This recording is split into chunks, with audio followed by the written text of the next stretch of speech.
21/6/72 ओम शांति अव्यक्त भावदादा मधुबन।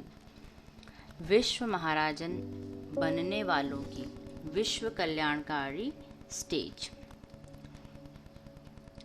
अपने आप को एक सेकंड में शरीर से न्यारा, अशरीरी आत्मा समझ आत्म अभिमानी व देही अभिमानी स्थिति में स्थित हो सकते हो।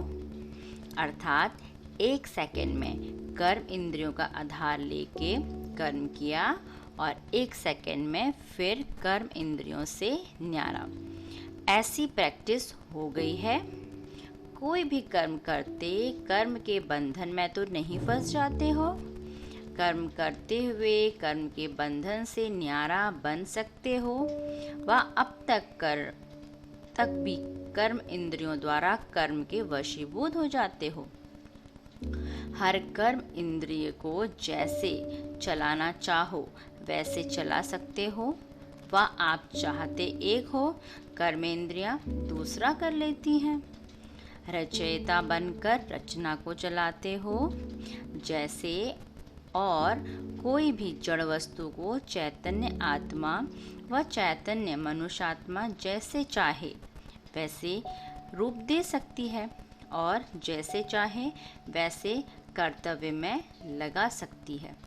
जहाँ चाहे वहाँ रख सकती है। जड़ वस्तु चैतन्य के वश में है। चैतन्य आत्मा जैसे चलाना चाहे वैसे नहीं चला सकती है।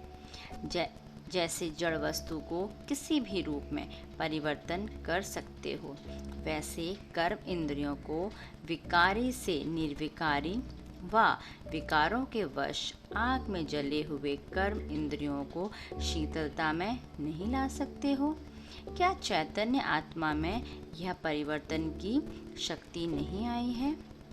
कोई भी कर्म इंद्रियों की चंचलता को सहनशील सरल चित्त नहीं बना सकते हो। इतनी शक्ति अपने में अनुभव करते हो। शक्तिशाली आत्माएं होना, जो भाग्यशाली आत्माएं हैं वह शक्तिशाली भी बनी हैं। वह सिर्फ ब्रह्म कुमार ब्रह्म कुमारी बनने के भाग्य के कारण भाग्यशाली बने हो। सिर्फ भाग्यशाली बनने से भी मायाजीत नहीं बन सकेंगे। भाग्यशाली के साथ साथ शक्तिशाली भी बनना है। दोनों अनुभव होता है। जैसे भाग्यशालीपन का नशा तो अविनाशी है ना, इसको कोई नशा नहीं कर सकता। वैसे शक्तिशाली का वरदान वरदाता से ले लिया है, वह भी लेना है। क्या समझते हो? ब्रह्म कुमार कुमारी तो हो ही, वह तो अविनाशी छाप लगी हुई है। अब शक्तिशाली का वरदान ले लिया है कि लेना है। जब शक्तिशाली बन गए तो माया की शक्ति वार कर सकती है। यह है रचयिता की शक्ति, वह है रचना की शक्ति। तो कमजोर शूरवीर के ऊपर वार करने की हिम्मत रख सकता है क्या? रखे भी तो उसका परिणाम क्या होगा? विजय कौन बनेगा? शूरवीर। तो रचयिता की शक्ति महान है, फिर माया का वार कैसे हो सकता? वह माया से हार कैसे हो सकती? जब अपने को शक्तिशाली नहीं समझते हो, वह सदाकाल शक्तिशाली स्थिति में स्मृति में स्थित नहीं होते, तब हार होती है। जहाँ स्मृति है वहाँ विस्मृति का आना असंभव है। जैसे दिन के समय रात का होना असंभव है, ऐसा अपने को बनाया है वह अब तक संभव है। कब भी माया का कोई वार नहीं होगा। ऐसा अविनाशी निश्चय बुद्धि बन गए हो। संकल्प में भी कब यह न आए कि माया कब हार खिला भी सकती है। ऐसे बन गए हो वह अभी माया आएगी तो युद्ध करके विजय प्राप्त करेंगे। अब इसको भी समाप्त करना है, जबकि दुनिया वालों को संदेश देते हो कि अब बहुत थोड़ा समय रह गया है, तो क्या वह थोड़ा सा समय युद्ध करने की स्टेज व युद्ध करने वाली चंद्रवंशी स्टेज समाप्त कर सूर्यवंशी स्टेज नहीं बना सकते हो? सूर्यवंशी अर्थात ज्ञान सूर्य की स्टेज। सूर्य का कर्तव्य क्या होता है? सूर्य तो सभी को भस्म कर देता है। सूर्यवंशी स्टेज अर्थात सर्व विकारों को भस्म कर सदा विजयी बनने की स्टेज। तो अब अपनी कौन सी स्टेज समझते हो? सूर्यवंशी हो व चंद्रवंशी हो? अगर युद्ध करने में समय देना पड़ता है तो चंद्रवंशी स्टेज कहेंगे। अब तक अपने आप प्रति ही समय देते रहेंगे तो बाप के मददगार बन प्रैक्टिकल में मास्टर विश्व कल्याणकारी बनकर विश्व के कल्याण प्रति सारा समय कब देंगे? लास्ट स्टेज कौन सी है? विश्व कल्याणकारी की है ना। अब यह प्रयत्न करो, दिन रात संकल्प सेकंड विश्व के कर्तव्य में व सेवा में जाए। जैसे लौकिक रीति में भी जब लौकिक रचना के रचयिता बनते हैं तो रचयिता बनने से अपने तरफ समय देने के बजाय रचना की तरफ ही लगाते। इससे तो अनुभवी होना। अगर अति रोगी, अति दुखी, अति अशांत रचना होती है तो रचयिता माँ बाप का पूरा अटेंशन उसी प्रति रहता है ना। अपने आप को जैसे भूले हुए होते हैं। वह तो है हद की रचना, लेकिन आप तो बेहद विश्व के मास्टर रचयिता हो ना।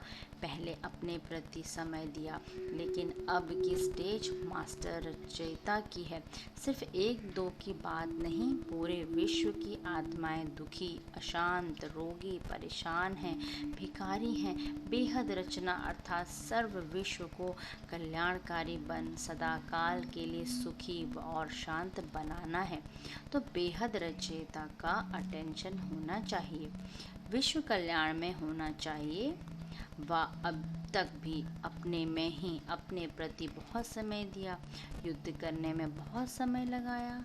अब ऐसे ही समझो कि यह जो थोड़ा समय रह गया है वह है विश्व के कल्याण प्रति। भक्ति मार्ग में जो महादानी कल्याणकारी वृत्ति वाले सेवाधारी होते हैं वह कोई भी दान आदि अपने प्रति नहीं करेंगे, सर्व आत्माओं प्रति ही संकल्प करेंगे।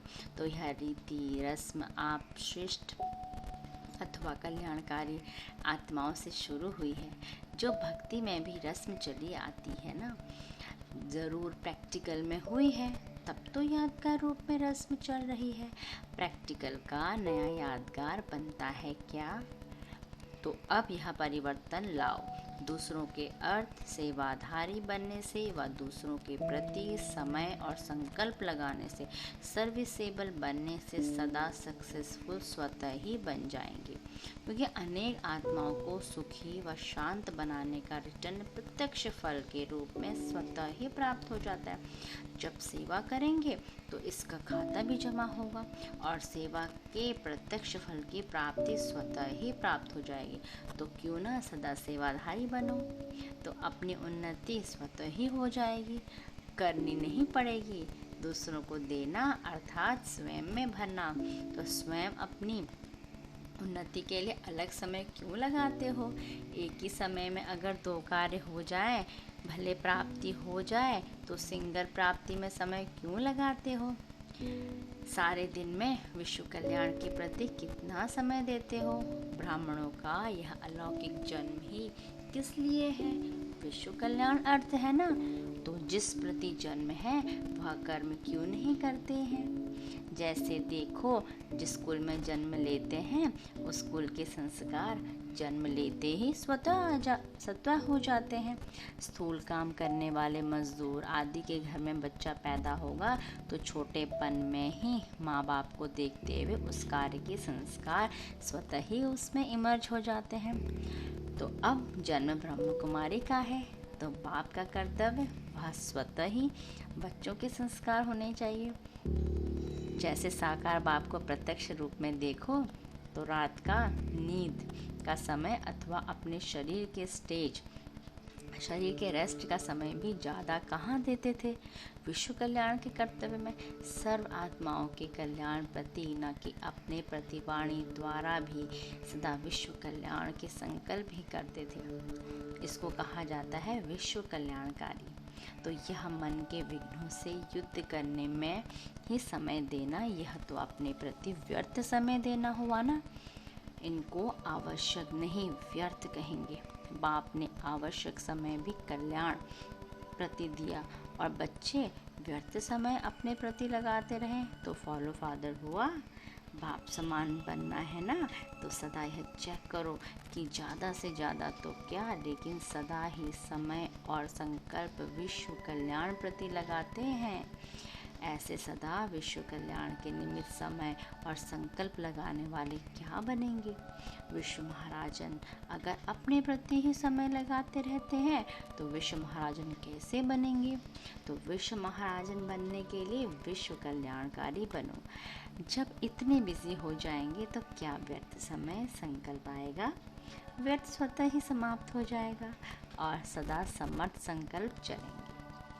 सदा विश्व सेवा में समय लगेगा। इस स्टेज के आगे छोटी छोटी बातों में समय देना व बुद्धि की शक्ति व्यर्थ गंवाना क्या बचपन का खेल नहीं लगता है। लौकिक रीति में भी रचयिता हद के ब्रह्मा बनते हैं, विष्णु भी बनते हैं, लेकिन शंकर नहीं बनते हैं।